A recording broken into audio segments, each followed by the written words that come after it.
Coucou tout le monde, une nouvelle vidéo concernant toujours le tarot de Marseille. Aujourd'hui, nous allons voir l'empereur.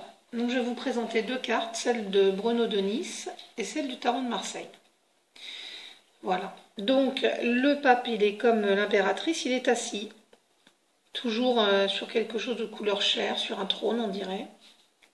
Donc c'est pareil, hein, c'est la stabilité, la puissance, la force équilibrée. Il est tourné vers l'impératrice. Je vous l'avais montré déjà autrefois. Ils se regardent l'un et l'autre. Il est donc actif.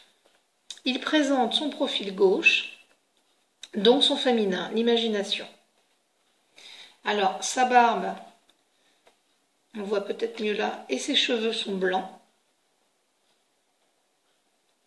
Mais aussi, sur la carte du tarot de Marseille, ses chaussures. On dirait même des chaussons. C'est la pureté, la sagesse et aussi l'éternel. Il tient donc un spectre dans sa main droite. Lui, contrairement à l'impératrice, il assume son pouvoir, même si le spectre est le même que celui de l'impératrice. C'est le Tout-Puissant. Le blason, lui, est au sol, il ne le tient pas. Donc il représente l'autorité, tout ce qui est la puissance. Donc le pape dans un tirage mûr, la virilité, c'est l'homme, le père, l'époux, le directeur. Au niveau de la santé, cela représente le foie, la vésicule biliaire, l'embonpoint, le cholestérol. Les problèmes vasculaires et cérébraux, l'infarctus du myocarde. Il permet la réalisation. Si on devait dire un lieu, c'est un pays, une capitale, une propriété, une montagne, un volcan, une mairie, pourquoi pas, une forteresse. Nous allons voir ensuite le pape. Alors le pape, lui, c'est le numéro 5. Voilà, vous avez celui-ci, c'est le tarot de Marseille, celui-ci, c'est Bruno de Nice.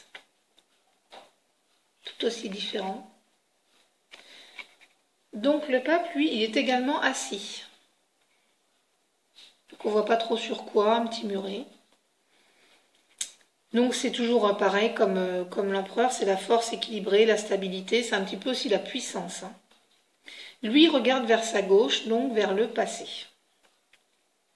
Tout comme les autres personnages, sa barbe est blanche, il exprime donc aussi la sagesse. Ses conseils sont purs, c'est un patriarche. Le Père céleste sur terre. La main droite donne la bénédiction, les doigts sont placés à la hauteur du cœur.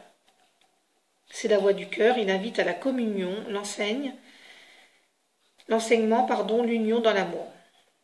Alors il y a deux petits personnages au pied du pape, on ne sait pas trop ce que ça représente. Ils sont face à lui, nous tournent donc le dos. Est-ce que ce sont des mariés? Est-ce que c'est des gens qu'il réprimande?